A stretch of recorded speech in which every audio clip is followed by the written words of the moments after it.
LeBron James and Kevin Durant have blasted President Trump. This is a new ESPN program. They're in a car, and they're all talking.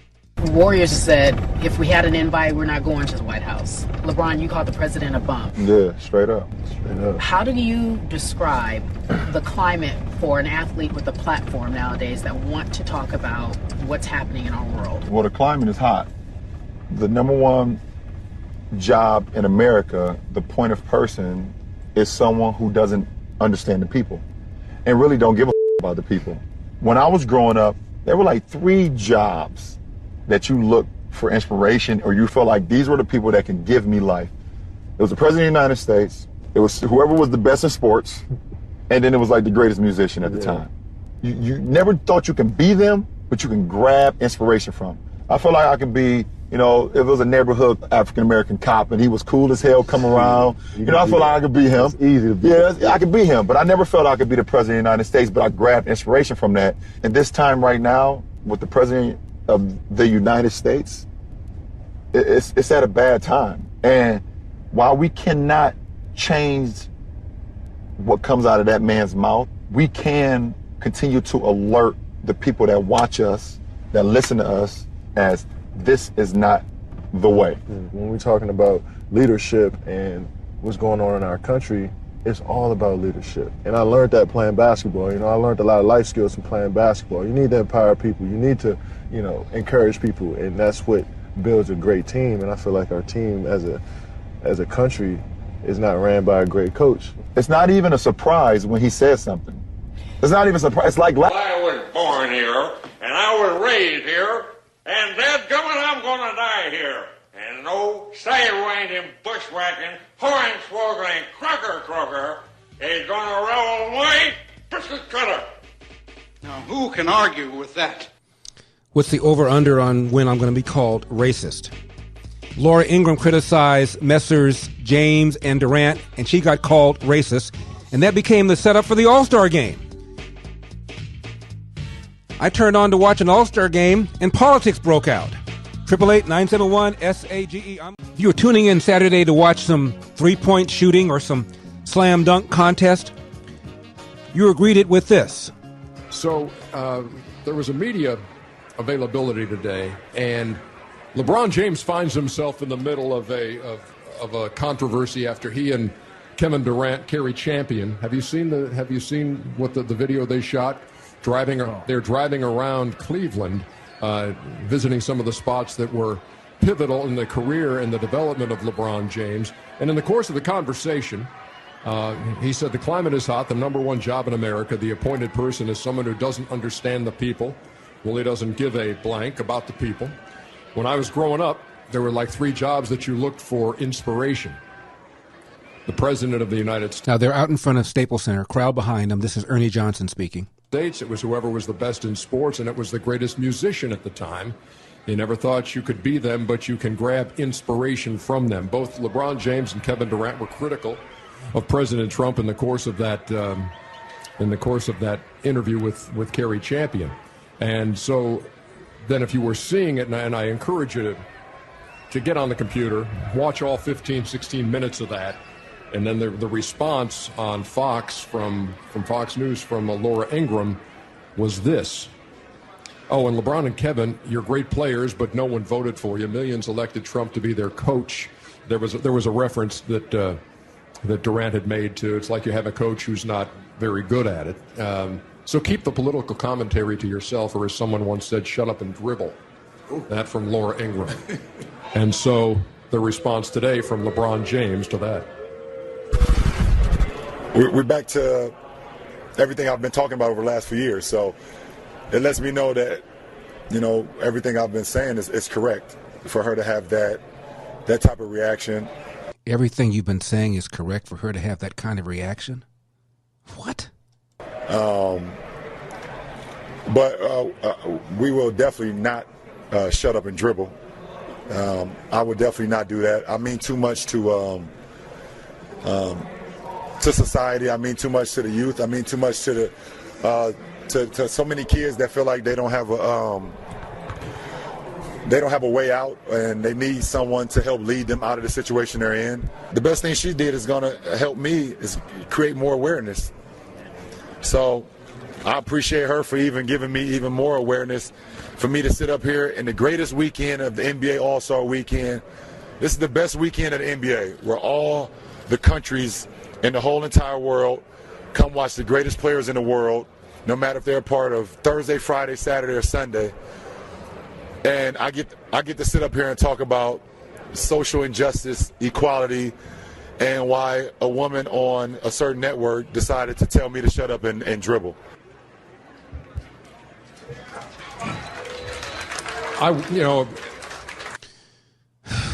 Really? So it's racist for her to tell you to shut up and dribble?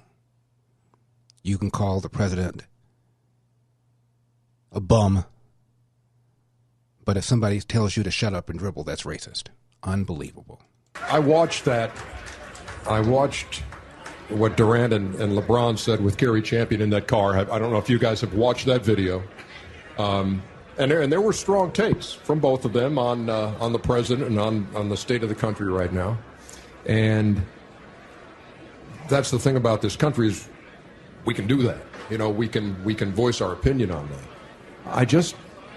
I was so stunned by the personal nature and kind of the closed-minded and condescending response that Laura Ingraham had. Really?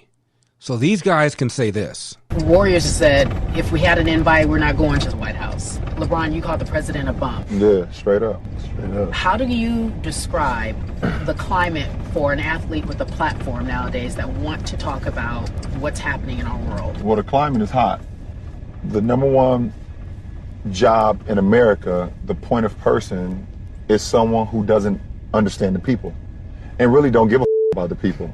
When I was growing up, there were like 3 jobs that you look for inspiration or you felt like these were the people that can give me life.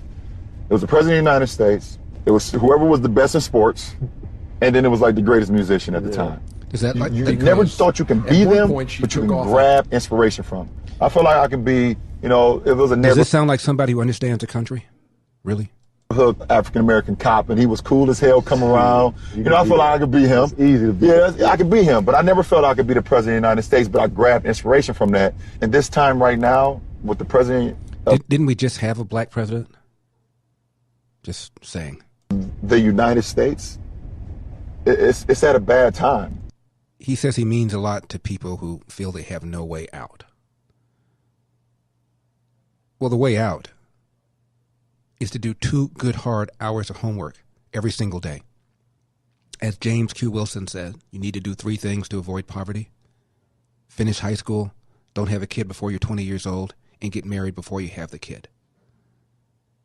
I don't think very many people are going to get out by playing basketball. And while we cannot change what comes out of that man's mouth, we can continue to alert the people that watch us, that listen to us, as this is not the way. When we're talking about leadership and what's going on in our country, it's all about leadership. And I learned that playing basketball. You know, I learned a lot of life skills from playing basketball. You need to empower people. You need to, you know, encourage people. And that's what builds a great team. And I feel like our team as a country is not ran by a great coach. It's not even a surprise when he says something. It's not even a surprise. It's like laughable. How much of an understanding do you think LeBron James has of America? Never knew his father, raised in poverty, goes from that to being a multimillionaire from Friday to Monday. Do you really think he has an understanding of Joe and Jones six-pack? What it really is like to live from paycheck to paycheck, really? You think he really understands that? Somebody who's worried about his wages being flat for the last 10 years? You think he really understands somebody who feels economically frustrated because for the last 8 years we had a president who thought that some people make enough money, close quote. Apparently it doesn't apply to you guys. When President Obama said at some point you made enough money, that doesn't apply to you guys. Do you really think you have an understanding of the country? Back to the TNT coverage on Saturday. Kevin Durant for his grammar. And it was, look, hold my mic for me for 1 second, because I've been saying this. There's way too much of this these days and not enough of this when we're trying to talk about things that matter to us. Yeah, everybody's like, no, you got to believe what I believe, and if you don't, I'm going to attack you. We don't have to do it that way. You can disagree. Hold on 1 second, Chuck. You can disagree with what Kevin Durant and LeBron James said. You don't have to make it that way. And it was disgusting to me. Well, who did LeBron James and Kevin Durant attack, Ernie Johnson? Watch that response. Ernie, don't be getting emotional over Fox News. Fox News do what they do. Nobody pays Fox News any attention but people who voted for Donald Trump. And this, of course, is Charles Barkley. That segment. I mean, I don't even break a sweat. Those people aren't going to change. Fox News, they do what they do. I mean, they're not trying to be conciliatory. They're not trying to make friends. They do what they do. Listen, I'm not a big fan of the president. Right now, the happiest person in America is Laura Ingraham for all the free attention she's getting for her show. But he going to do what he wants to do. He doesn't really care what anybody thinks. But I'm not going to overreact. First of all, LeBron James is LeBron James. First thing I would have said, who's Laura Ingraham? If she was in this crowd right now, we wouldn't know her. If LeBron James walked around, these people would be mobbing him. Well, they do now, thanks to you guys. But Fox News do what they do. You know, I laugh. Like sometimes when I want humor, I turn on Fox News. You didn't find "shut up and dribble" offensive as it can possibly be. That's what she was trying to do. What you? More on this on the other side. Heavy, deep, penetrating social analysis. I'm Larry Yoder. Don't leave town. We're talking about the NBA All-Star Game. And on Saturday, right before they were doing the three-point shooting and the slam dunk contest, they spent almost 10 minutes talking about what Laura Ingraham said about LeBron James's and Kevin Durant's criticism of the president. Here's more of it. Watch that response. Ernie, don't be getting emotional over Fox News. Fox News do what they do. Nobody pays Fox News any attention but people who voted for Donald Trump in that segment. I mean, I don't even break a sweat. Those people aren't going to change. Fox News, they do what they do. I mean, they're not trying to be conciliatory. They're not trying to make friends. They do what they do. Listen, I'm not a big fan of the president, but he going to do what he wants to do. He doesn't really care what anybody thinks.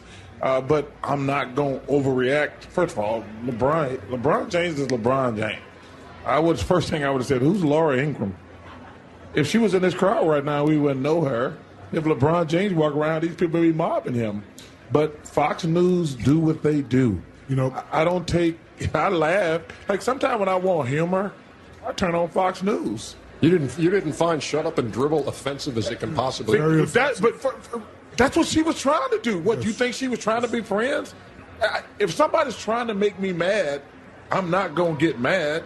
She did exactly what she wanted to do. You know, everyone, of course, is entitled to free speech. First of all, I would like to see her tell LeBron, shut up and dribble in front of LeBron's mother. Shaquille O'Neal. I'd like to see that. No, we don't want to see that. But no, I mean, I want to see, guys want to be smart and they want to run their mouth and they want to do certain things. I agree with Ernie. Ernie can say what he wants to say. I can say what I want to say. We don't have to agree, but you don't have to take personal shots at people. And that was very upsetting to me a little bit. But, LeBron's going to continue to do what he does. And, he makes great valid points. Everybody feels the same way he does. He makes great valid points, and he's allowed to express that. But, when people go personal, that ain't right. Yeah, I think I don't know Laura Ingraham at all. I don't know her personally.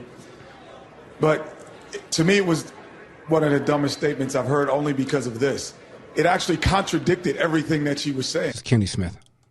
She's saying that you shouldn't be able to talk while she's talking about it. So it's the double contradiction. It's a contradiction of actually what you're saying. A double contradiction, not just a contradiction.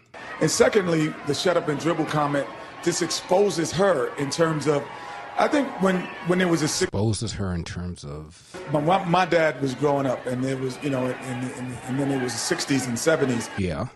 I always called it the tidal wave effect. If you see people, you could see what they were talking about because you've seen the dogs, you've seen people chased in the streets and all of. You're following this, right? those things. We're in the undercurrent now of the ocean, so to speak. It In the undercurrent of the ocean. pulls you in and you don't know sometimes. Is that like the slipstream? Pulling you. She just exposed herself in terms of I'm part of that undercurrent and that tidal wave. Laura Ingraham just exposed herself in terms of being part of that undercurrent and that tidal wave. Got it. And that's what I think about not just African-American people, but basketball players. Basketball players, sometimes they're African-American too, right? She's thinking of people in general who are not like her, who don't think like her. But listen, if you look, Kenny, I think... Isn't this a woman, Laura Ingraham, who's adopted a child or children of color, if I'm not mistaken? Not that that's relevant, of course. That we as people got to be smarter. People want to get a rise out of you. Yeah. President Trump. It's like the person on Instagram. That's why I don't do anything. Right, it's the person that has 8 followers, and they say Trump, something about the highly touted people. President Trump has made it perfectly clear he does not like Hispanics. He made it perfectly clear. Does not like Muslims. He doesn't like Muslims. Perfectly clear. Perfectly clear. And that's his base. Fox News is the number one for that base. So when they say stuff, I just take it with a grain of salt. They never trying to be civil. There's a certain faction. President Trump has emboldened them to say it. Is there going to be any discussion at all about the merits of what LeBron James and Kevin Durant said about the president? LeBron James called the president a bum and says he doesn't give a blank about the people. And Kevin Durant says it's like we're being ran by a bad coach. You guys want to talk about that? Stock market up. Consumer confidence up. Percentage of blacks who support President Trump up.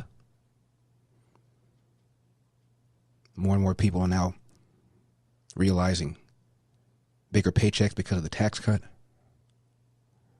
North Korea, South Korea talking to each other. Looks like the collusion thing has gone away. Yet the president was called a bum, even though he got a greater percentage of the black vote, the Hispanic vote, the Asian American vote, and the youth vote than did Mitt Romney. Any discussion whatsoever about that? More, but I don't waste a lot of energy. I call it wasted energy, overreacting to, like, say, Ernie, well, Laura Ingraham, I didn't even know she was alive until you brought it up. I'm just saying millions of people are out there seeing that, Chuckster. They want to. I'm just saying it's not like it's going out in a vacuum. People are seeing that. Look, my point on this thing is, look, don't belittle a person like LeBron James and Kevin Durant because their diction or their use of grammar is not as good as yours. And is that why she belittled them? Or was she offended by the president being called a bum, by being accused of not giving a blank about the people, and accused of being a bad coach? Maybe that's what they were criticizing. What exactly did Laura Ingraham say? We'll have that for you when we come back. 888-971-SAG. But, of course, makes her a racist, doesn't it? I'm Larry Elder. Ron is in Roseville, California. Ron, you're on the Larry Elder Show. Larry. Yes, sir. Your show has gone way off the different direction than what I was originally calling about, but I think I can bring it back in a little bit. I would like to know what LeBron James studied in college. I would like to know what Laura Ingraham studied in college. Well, LeBron James didn't go. That maybe Laura's comments were more. LeBron James didn't go to college. He went directly from high school. No, went directly from high school to the NBA. That may define some things. I'd like to know what their background is. My background is international relations, political science type of a degree. Mm-hmm. I think Laura Ingraham probably is along that line. I know. Yeah, she's got a law degree, and she also clerked for an appellate judge. She's got a very good educational background. Yeah. So if I'm going to believe anybody when they want to talk about the Constitution and what should or shouldn't be done, I'm going to believe you, or I'm going to believe Laura Ingraham or Hugh Hewitt, people who actually have some deep study in that area, instead of going to an emotional thing. Now, maybe calling LeBron, saying shut up and dribble, maybe that's an emotional response that shouldn't have been said. But I'd say their responses are emotional too, and we will never have a solution if emotion is what the solutions are based upon. They need to be based on proper risk analysis. What's the risk benefit of any legislation that comes down? Do we need to change the First Amendment so that we can rid our country of the really, really bad influences in video games and movies and these things? Do we need to change the Second Amendment so that we no longer have the right to own and wear a weapon? That's what keep and bear means. Mm-hmm. And I would like to see a constitutional, convention, I guess you could call it, but I would love to see someone say, you want to change the Constitution, go for it. It takes 2/3 majority of this group to get it started. It takes 3/4 to pass it.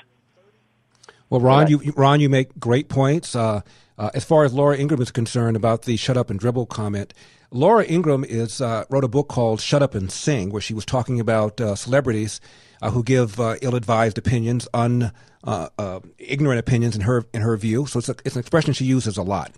Regarding her background, as I mentioned, she is a lawyer. She's clerk for Clarence Thomas at the United States Supreme Court. That is some heavy stuff. You have to be on your game in order to get a gig like that. So she is not a dumb person by any stretch. She's an amazingly bright woman. I want to say something real quickly about Relief Factor. We're going to play Laura Ingraham's comments in just a second. You're listening. Yeah, in May of 2008, Laura Ingraham adopted a young girl from Guatemala whom she named Maria Caroline. I'm reminded of my own grandson. He's Irish, English, whatever, and Italian-American. He's the mix. But he looks more like the other side of the family, shall we say. And when he had his sixth birthday, he had a very close friend whose name is Antonio, who's from Guatemala, and he has beautiful tan skin, beautiful brown eyes, and the rest. And this was such a proud day for me because when my grandson blew out the candles on his cake, they said, "Did you make a wish?" And he said, "Yes, I made a wish." He said, "Well, what is your wish?" He said, "I wish I had brown skin and brown eyes like Antonio." So beautiful. So beautiful. 888-971-SAGE, 888-971-7243. Okay, what exactly did Laura Ingraham say in criticizing LeBron James and Kevin Durant for their criticism of Trump? They got Laura Ingraham called a, quote, racist, close quote, by Kevin Durant. Here's what she said. A rich, spoiled pro athlete talks smack about Trump. He'll get smacked back when we come back. All right, we're going to create a new banner. This is a Jumdoc alert. NBA superstar LeBron James is talking politics again, and this time it's R-rated. Here's his barely intelligible, not to mention ungrammatical take on President Trump in a new ESPN podcast. The number one job in America, the point of person, is someone who doesn't understand the people and really don't give a about the people. But wait, there's more gripping insight. ESPN host Carrie Champion asked James and fellow NBA star Kevin Durant about what she described as Trump's racist comments. I feel like our team as a country is not ran by a great coach. It's not even a surprise when he says something. It's not even a surprise. It's like laughable. It's like it's laughable. It's laughable and it's scary. But it's also scary because I shouldn't be numb to your racist comments. Right. I shouldn't be numb to your behavior. I'm numb to this commentary. Must they run their mouths like that? Unfortunately, a lot of kids and some adults take these ignorant comments seriously. Look, there might be a cautionary lesson in LeBron for kids. This is what happens when you attempt to leave high school a year early to join the NBA. And it's always unwise to seek political advice from someone who gets paid $100 million a year to bounce a ball. Oh, and LeBron and Kevin, you're great players, but no one voted for you. Millions elected Trump to be their coach. So keep the political commentary to yourself, or as someone once said, shut up and dribble. Okay, final thing that I hate. So LeBron James went after President Trump yesterday and said that President Trump doesn't give a bleep about the people. This prompted Laura Ingraham to go. This is Ben Shapiro on a diatribe against LeBron James. Here's what LeBron James had to say. Ron, you called the president a bum. Yeah, straight up. How do you describe the climate for an athlete with a platform nowadays that want to talk about what's happening in our world? Well, the climate is hot. So LeBron James can call the president a bum, but if Laura Ingraham hits back hard, she's called a racist. Look, I have a great deal of respect for LeBron James as a person and as a ball player. This is a guy who grew up without a father, and unlike a lot of kids who grow up without fathers, he has married the mother of his children. From what I can tell, from what I've heard no hint of scandal, no hint of any kind of inappropriate behavior off the court. Yeah, he's a lefty. He says a lot of stupid things, like a lot of lefties say a lot of stupid things. But given what he had to do, and given the many, many, many reasons you can screw up when you become rich and famous and nobody there to tell you what to do, what not to do, I think he's lived his life in a pretty extraordinary way. One of my friends is his personal lawyer. My friend is named Fred Nance. He is the managing partner of the Cleveland office of the firm where I used to work. And in my opinion, don't really know, but in my opinion, in part because of Fred's guidance, LeBron James has turned out to be quite a young man. That said, the comments he made about President Trump blow my mind. Do you really think you understand what it's like to be a middle-class person? Do you really think you understand what it's like to be concerned about the quality of school you send your kid to? In calling President Trump a bum, this is a guy who wants to do something about illegal immigration. Now, an illegal alien is not going to take LeBron James's job, not anytime soon. But illegal aliens take jobs away from inner-city people who are unskilled, as has been concluded by George Borjas, the Harvard economist who's probably done more on the impact of legal and illegal immigration than maybe any other economist. So maybe this is not something that LeBron James is terribly concerned about, but a lot of Americans are.